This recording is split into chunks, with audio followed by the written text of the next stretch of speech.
Et ce soir, nous allons voir la foi chrétienne. Pour moi, c'est page 21, numéro 4. La foi chrétienne qui est un don de Dieu. Et en quoi consiste donc cette grâce de la foi? La foi chrétienne est un don de Dieu parce que la faculté de croire provient de la grâce seule et ne vient pas du tout de la nature. Personne, dit Jésus-Christ, ne vient à moi s'il ne lui est donné par mon Père. Saint Jean, chapitre 6. Dieu nous donne la foi dès le baptême. C'est ce que le prêtre demande aux parrains ou aux nouveaux catéchumènes qui s'approchent de la porte de l'Église. Que demandez-vous à l'Église de Dieu? Réponse, la foi. Donc la foi est donnée au baptême. C'est pour cela qu'on appelle le baptême le sacrement de la foi. Dieu nous y accorde, en même temps que la grâce sanctifiante, la faculté de croire ou la vertu de la foi. Tant que le baptisé n'est pas arrivé à l'âge de raison, il ne peut pas faire usage de cette faculté. Il ne peut pas traduire sa foi en acte. Parce que son cerveau n'est pas assez développé, n'est pas assez mûr pour poser des actes de foi. Tant que le baptisé n'est pas arrivé à l'âge de raison, il ne peut faire usage de cette faculté. Il en est de même du sens de la vue. Chez l'enfant nouveau-né, tant que son œil n'est pas ouvert, sa faculté visuelle n'agit pas. Mais dès que son œil s'ouvre, il verra sous l'influence de la lumière les objets qui frapperont sa vue. Le pécheur, qui a perdu la foi, recouvre cette vertu par la pénitence.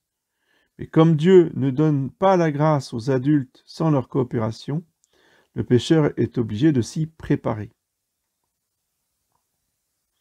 Dieu accorde la grâce de la foi surtout à ceux qui ont un vif désir de connaître la vérité. Deuxièmement, à ceux qui mènent une vie morale. Et troisièmement, à ceux qui demandent la grâce de la vraie foi. Ceux qui aspirent sérieusement à la vérité arrivent sûrement à la foi. Bienheureux, dit Jésus-Christ, ceux qui ont faim et soif de la justice, car ils seront rassasiés. Et Dieu disait déjà au prophète Jérémie, chapitre 29, « Si vous me cherchez de tout votre cœur, vous me trouverez. » Il dit dans l'Évangile, « Cherchez, vous trouverez. Frappez, on vous ouvrira. » La seconde voie pour arriver à la foi est une vie pure. Les bonnes œuvres attirent la grâce de Dieu et par conséquent l'illumination de l'intelligence. Si quelqu'un, dit Jésus-Christ, veut faire la volonté de Dieu, il reconnaîtra si ma doctrine est de lui ou si je parle de moi-même.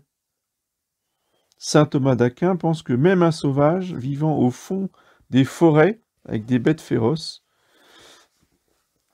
qui, selon les lumières de la raison, ferait le bien, éviterait le mal, obtiendrait de Dieu la grâce de la foi, soit par une illumination intérieure, soit par l'envoi d'un messager céleste, un ange ou un missionnaire. C'est ainsi que Dieu, en la personne de saint Pierre, envoyait un messager à Cornélius, le centurion païen.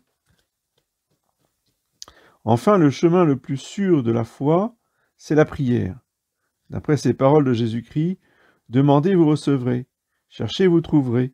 Frappez, et l'on vous ouvrira. » Le protestant,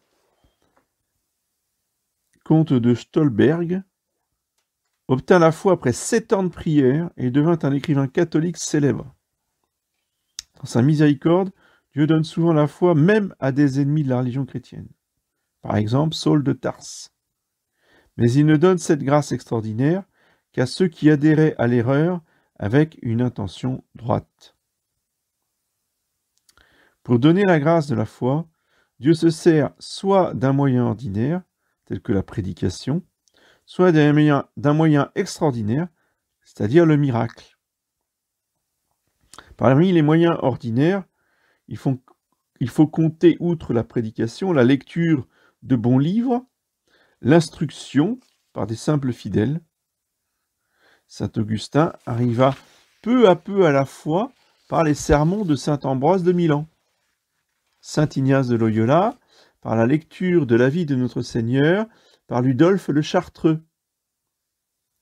Le philosophe saint Justin, martyr, arriva à la foi par les leçons d'un vieillard sur les bords du Tibre. Dieu se servit de moyens extraordinaires au début du christianisme. Les pâtres des champs de Bethléem furent instruits par un ange de la naissance du Sauveur. Les mages furent amenés au Christ par une étoile extraordinaire. Saint Paul fut amené à Jésus-Christ par une voix miraculeuse et une lumière tombée du ciel, etc., etc. On pourrait comme ça multiplier les exemples. Beaucoup d'hommes n'arrivent jamais à la foi chrétienne parce que la bonne volonté leur manque et qu'ils sont trop orgueilleux. Beaucoup d'hommes ne croient pas parce que la bonne volonté leur manque, dit saint Augustin. De même que Dieu donne à tous la lumière du soleil, il veut donner à tous celle de la foi. Et alors ça, c'est important comme phrase. Il ne faut pas passer trop vite sur ce genre d'enseignement. C'est très important d'insister sur le fait que Dieu et Jésus-Christ, son Fils, veulent donner à tous les hommes. Donc tous les hommes, c'est tous les hommes. C'est pas quelques-uns, c'est pas beaucoup, c'est tous les hommes. Tous les hommes de la terre doivent recevoir la prédication de l'Évangile et Jésus-Christ leur propose la foi. Oui. Mais il ne leur propose pas la foi directement, il ne leur propose la foi que par les missionnaires de l'Église. Oui. C'est pour ça qu'autrefois, eh bien, les missionnaires partaient jusqu'à l'autre bout du monde, jusqu'au pôle Nord, jusque dans les pays d'Asie, la jungle asiatique, sud-américaine ou africaine, jusque dans les plus petits villages reculés, parce que tous les hommes, voyez, sont appelés à recevoir la foi en Jésus-Christ, vrai Dieu et vrai homme. Donc Jésus veut donner à tous la grâce de la foi, la lumière de la foi. Le Christ, la lumière du monde, éclaire par l'Esprit Saint tout homme venant en ce monde. Et tout autre nom que celui de Jésus-Christ, Fils de Dieu, crucifié sous Ponce Pilate et ressuscité le troisième jour, voyez, tout autre nom de divinité, tout autre personnage qui veut se faire adorer comme Dieu est un démon. Seul Jésus-Christ sauve les âmes. Seul Jésus-Christ pardonne les péchés. Seul Jésus-Christ peut nous faire entrer au ciel. Pas Vishnu, Bouddha, Pachamama, ou qui que ce soit. Le grand esprit, ou le grand aigle, ou je ne sais quoi encore. Bref. Tout ça, ce sont des démons. Mais certains hommes repoussent cette lumière de Jésus-Christ, Fils de Dieu et vrai homme. Ils ne veulent pas croire pour ne pas changer leur vie mauvaise. Ils préfèrent les ténèbres à la lumière et pêchent ainsi contre le Saint-Esprit. Si vous fermez les yeux, vous ne verrez rien, dit saint Euthyme, mais ni la lumière ni les yeux n'en seront cause. Ce sera votre volonté. C'est ainsi qu'agirent les pharisiens du temps de Jésus. Les orgueilleux aussi n'arrivent pas à la foi. Voici pourquoi c'est le propre de Dieu de se servir pour amener à la foi de moyens très simples. La religion, la vraie religion du Créateur du ciel et de la terre est une religion pour les petits-enfants. Si on ne redevient pas comme de petits-enfants, on n'entrera pas dans le royaume des cieux. Mais attention, parce que ces petits-enfants sont appelés à faire de grandes choses. Ne l'oublions jamais. Ses petits-enfants sont magnanimes. Donc le scandale qu'en prennent les orgueilleux est un obstacle à la foi. Le scandale de devoir se soumettre à des choses simples. Oui. Alors le grand mot à la mode aujourd'hui, au XXIe siècle, c'est simpliste. Oui. Si vous avancez des arguments simples, c'est que vous êtes simpliste. Bon, un peu gnangnan, un peu benet, un peu idiot, quoi. C'est ça que ça veut dire. Oui. Ça, c'est l'orgueilleux, voyez, qui ne peut pas comprendre le langage de Dieu, qui est un langage simple. Le langage de Dieu n'est jamais, jamais un langage compliqué. Retenez-le. Le Seigneur Jésus-Christ apparut sur la terre dans l'abjection et la pauvreté, et il voulut en outre venir à dessein de la ville si méprisée de Nazareth. Que peut-il venir de bon de Nazareth, dirent alors les Juifs. Et ils méprisèrent les enseignements du Messie. Au peuple romain si fier, Dieu envoya comme messager de la foi des Juifs, sujets conquis et sans culture. Excusez-moi. À Hérode et aux princes des prêtres, Dieu adressa à dessein des païens, les trois rois mages, pour annoncer la naissance du Christ. Il en agit encore de même aujourd'hui. Il laisse son Église, la dispensatrice de la vérité, dans un état d'oppression et de persécution. Ça, on en sait quelque chose. Hein. Le trésor de la parole divine se trouve enfoui dans un champ tout ordinaire. Il ne faut donc point s'étonner si les orgueilleux sont confondus. Dieu cache ses mystères aux sages et aux prudents du monde, et il résiste aux superbes. C'est encore plus vrai, justement, aujourd'hui où la vérité est défendue par, justement, des personnes démunies de tout, y compris de vertu, hein, et qui sont méprisées plus que tout. Hein. Quand vous avez lâché le mot « c'est des vacantistes », c'est pire que le Covid, quoi. Je veux dire, tout le monde part en courant, vous voyez. C'est pour humilier les orgueilleux. Voilà. Et il faut assumer ce fonctionnement. Et il faut en être fier, d'ailleurs. Parce que la vérité vous rendra libre. Mais justement, le pécheur, celui qui n'aime pas la vérité, a une âme d'esclave. La foi chrétienne est la condition nécessaire du salut.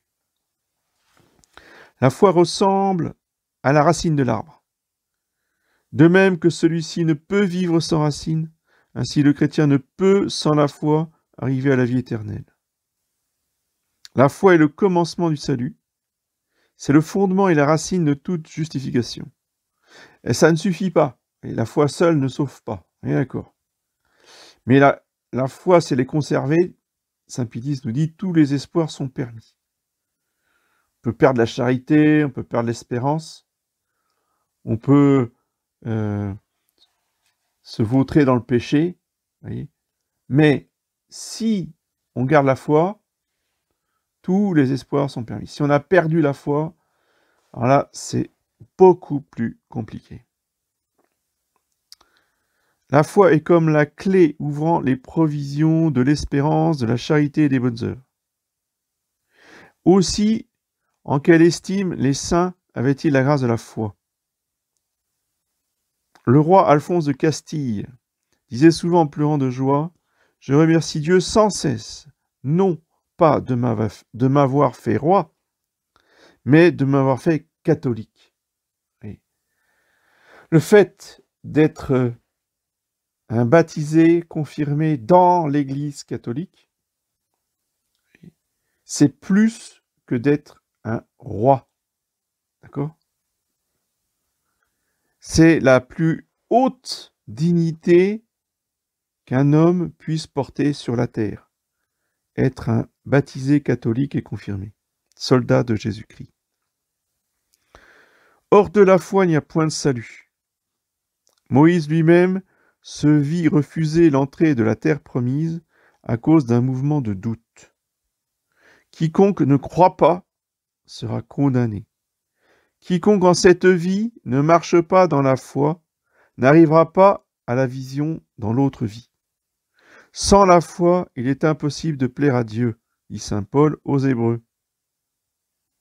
Saint Pierre s'enfonça dans les flots dès qu'il commença à douter, saint Matthieu chapitre 14. Et celui-là va aux abîmes qui perd la foi. Cette vertu est comme un navire, sans lui on ne peut traverser l'océan. Et sans la foi on ne peut pas entrer au port du salut. La foi ressemble aussi à la colonne de fumée qui conduisait les Israélites à travers le désert, ou bien à l'étoile qui montra au roi mage le chemin de Bethléem. Sans la foi, les œuvres ne sont pas méritoires pour le ciel. L'arbre sans racine est stérile. L'homme sans foi est incapable de produire des bonnes œuvres. Surnaturel s'entend. C'est une folie de s'imaginer qu'il importe peu de croire ou non, qu'il suffit de vivre honnêtement, car sans la foi, il est précisément impossible de mener une vie honnête dans le sens vrai du mot. Nous ne voulons pourtant pas dire par là que toutes les actions qui ne procèdent pas d'une foi surnaturelle soient des péchés. C'est une proposition condamnée par le pape Alexandre VIII.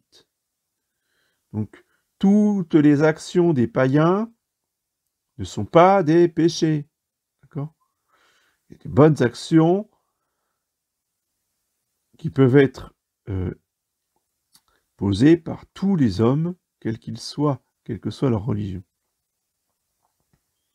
Ce que nous disons des bonnes œuvres, il faut le dire, des vertus.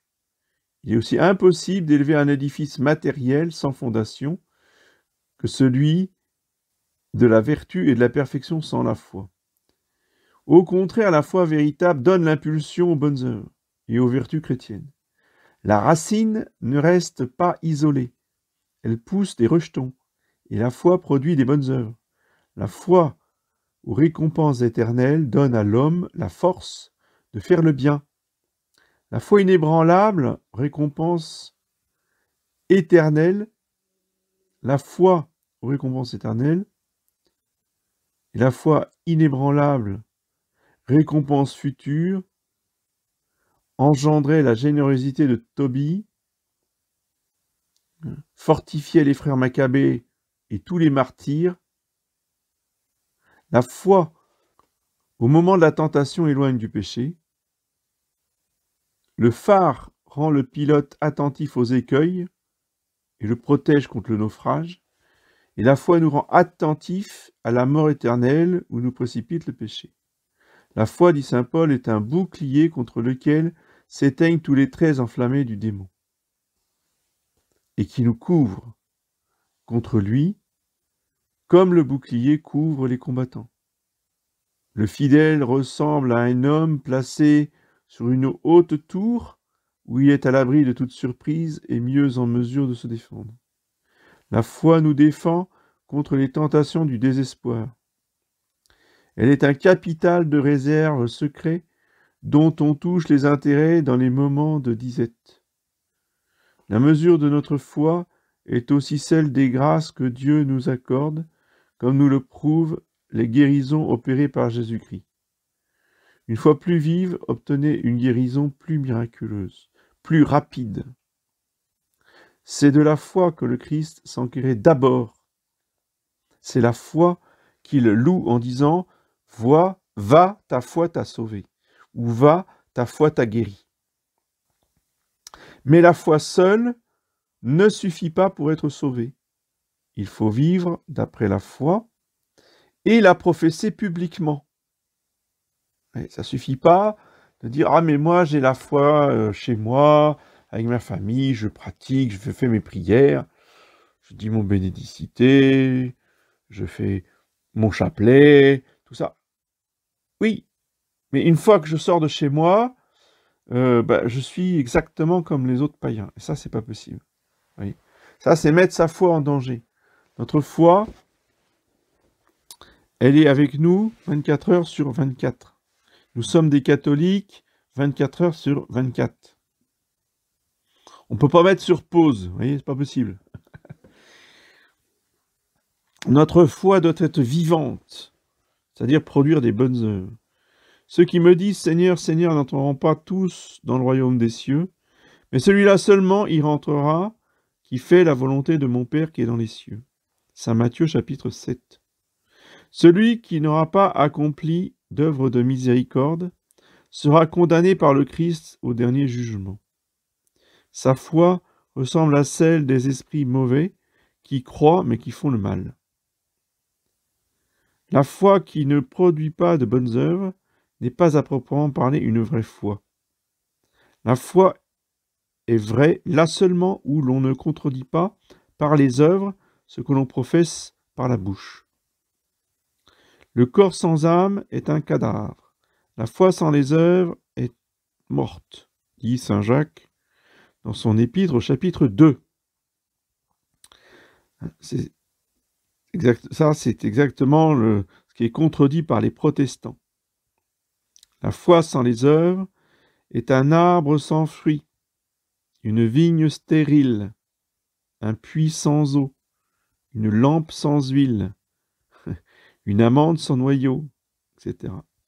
Elle ressemble à un riche qui ne fait pas valoir son capital et qui meurt de faim malgré son argent. Un simple acte de baptême ne suffit donc pas pour être sauvé. Des œuvres méritoires pour le ciel, car ce sont les seules œuvres bonnes, ne peuvent être accomplies que par celui qui a la charité, c'est-à-dire la grâce sanctifiante. Il s'ensuit que la foi, unie à la charité, conduit seule au salut. Aussi saint Paul disait « Si j'avais une foi à transporter les montagnes, et que je n'eusse point la charité, je ne serais rien. » 1 Corinthiens chapitre 13. Le fidèle qui n'aura pas eu la charité sera donc damné. Il est de plus nécessaire que nous professions notre foi extérieurement, car il faut croire de cœur pour être justifié, et confesser sa foi par des paroles pour être sauvé. On perd peu à peu la connaissance d'une langue en négligeant l'usage, et l'on perd la vie de la foi en ne la produisant pas au grand jour, par des témoignages publics. La foi se perd bientôt sans la pratique. L'homme se compose d'un corps et d'une âme. Le culte de Dieu doit donc être non seulement intérieur mais extérieur. La nature elle-même nous pousse à révéler ce dont nous sommes intérieurement convaincus. Ceux qui n'auront pas confessé leur foi entendront ce jugement de Dieu.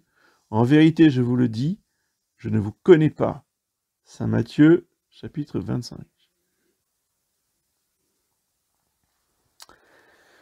Voilà, nous allons arrêter ici pour ce soir.